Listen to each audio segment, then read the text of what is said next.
আর doctor ইউনূসের সময় police হত্যাকাণ্ডের বিষয়ে অধ্যাদেশ জারি করা হয়েছিল এবং সেই অধ্যাদেশ জারি করার অর্থ হচ্ছে যে পুলিশ যেসব পুলিশ হত্যাকাণ্ডের শিকার হয়েছে এবং পুলিশকে হত্যা করা হয়েছে তার কোনো বিচার হবে না। আর যার কারণে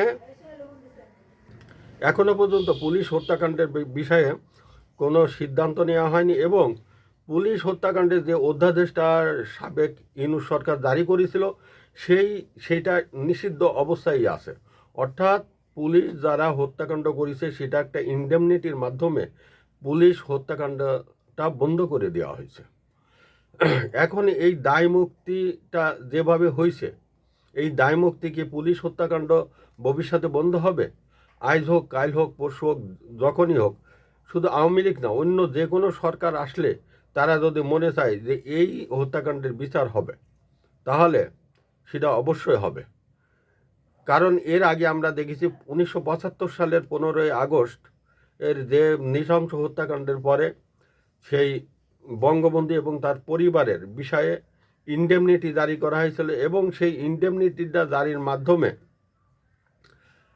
বঙ্গবন্ধু হত্যার এবং তার পরিবারবর্গ হত্যার কেসটা অনেক দিন ধরে ধামাচাপা ছিল এবং সেই কেসটা আর হবে না বলে মনে হচ্ছিল। কিন্তু 96 সালে যখন আওয়ামী লীগ সরকার ক্ষমতা আসে, এটাকে আওয়ামী লীগ সরকারের তখন 2/3 কোনো ভোট ছিল না, তারপরেও আওয়ামী লীগ সরকার এটাকে নিয়ে কোর্টে রিট করেছিল এবং কোর্টে রিট করার পরে সেটা কোর্ট কিন্তু বাতিল দিয়ে দিছিল এবং কোর্ট কিন্তু একটা কথা বলেছিল যে কোনো হত্যাকাণ্ডের দায় কোর্ট নিতে পারে না এবং কোনো হত্যাকাণ্ডের বিষয়ে কোনো ইনডেমনিটি জারি করা উচিত নয়, এই ধরনের কথা কিন্তু তখন কোর্ট কিন্তু বলেছিল।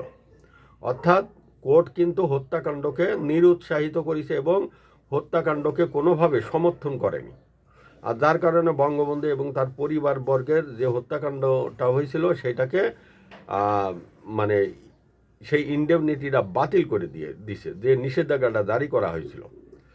আমরা দেখেছি যে পুলিশের দায় মুক্তি দেওয়া হয়েছে এবং ইউনূস সরকারের সময় যত মব হয়েছে, চাঁদাবাজি হয়েছে এবং ভাঙচুর হয়েছে, লুটপাট হয়েছে, সব কিছুর ব্যাপারে কিন্তু ইনডেমনিটি দেওয়া হয়েছে, অর্থাৎ দায় মুক্তিটা দেওয়া হয়েছে। আমরা দেখেছি মুক্তিযুদ্ধের স্মৃতি ফলকগুলো কিভাবে ভাঙা হয়েছে, দেদারসে ভাঙা হয়েছে। কারা ভাঙিছে? যারা মুক্তিযুদ্ধের বিরুদ্ধে এবং যারা মুক্তিযুদ্ধের বিরুদ্ধে কাজ করেছে, এই কাজটা কিন্তু তারাই করেছে। আওয়ামী লীগ সরকারের উপরে তাদের ক্ষোভ ছিল, কিন্তু তারা যে মুক্তিযুদ্ধের স্মৃতি ফলকগুলো ভাঙিছে এটা কিন্তু কোনোভাবে সমর্থনযোগ্য না এবং কোনো রাজনৈতিক দলের এটা সমর্থন করা উচিত না। তারপরেও কিন্তু বর্তমান সরকার এই দায় মুক্তিটা কিন্তু অব্যাহত রাখিছে, অর্থাৎ যারা মববাজি করেছে এবং যারা এই মুক্তিযুদ্ধের স্মৃতি ভাঙচুর করেছে, মুক্তিযুদ্ধের ফলক ভাঙচুর করেছে, সেই বিষয়ে বর্তমান সরকারও কিন্তু সেই অধ্যাদেশটা, ইউনূস সরকারের অধ্যাদেশটা সংসদে কিন্তু পাশ করাইছে। অর্থাৎ এদেরও কোনো বিচার হবে না যারা মুক্তিযুদ্ধের ফলকগুলো ভাঙিছে, মুক্তিযুদ্ধের স্মৃতি চিহ্নগুলো যারা ভাঙিছে, যারা 32 নম্বর ভাঙিছে, বিভিন্নভাবে সরকারি অফিস আদালতে ভাঙচুর করেছে, এগুলোর কোনো বিচার হবে না।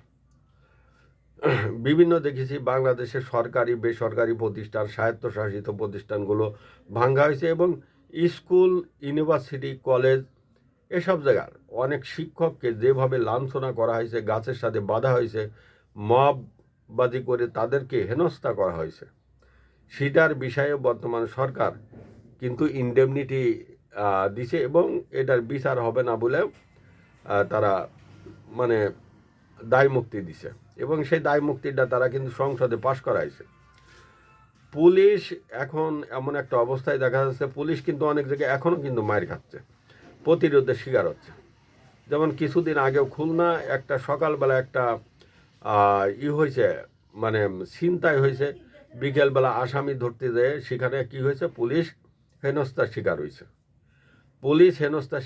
2জন পুলিশ আহত হয়েছে।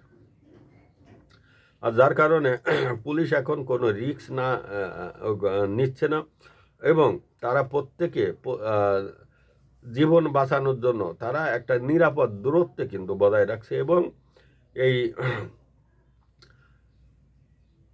মানে জীবন বাজি রেখে আগে যেভাবে মানে করতো, আসামি ধরতো এবং অপরাধকে দমন করত, পুলিশের ভিতরে সেই অবস্থাটা দেখা যাচ্ছে না। এবং এমন একটা অবস্থা এখন গা ছাড়া অবস্থা। অর্থাৎ আবার যদি পুলিশ হত্যাকাণ্ডের শিকার হয়, হেনস্থার শিকার হয়, তাহলে দেখা যাচ্ছে পুলিশের ভিতরে একটা আতঙ্ক ছড়াই পড়বে, ভীতি ছড়াই পড়বে। তাদের যারা হত্যাকাণ্ডের শিকার হবে, যারা হেনস্থা হবে, যারা মবের শিকার হবে, সন্ত্রাসের শিকার হবে, দেখা যাচ্ছে তাদের ফ্যামিলিগুলো বিপদে পড়বে। আর যার কারণে পুলিশ কিন্তু মানে নিরাপদ দূরত্বে থেকে সব কিছু করছে।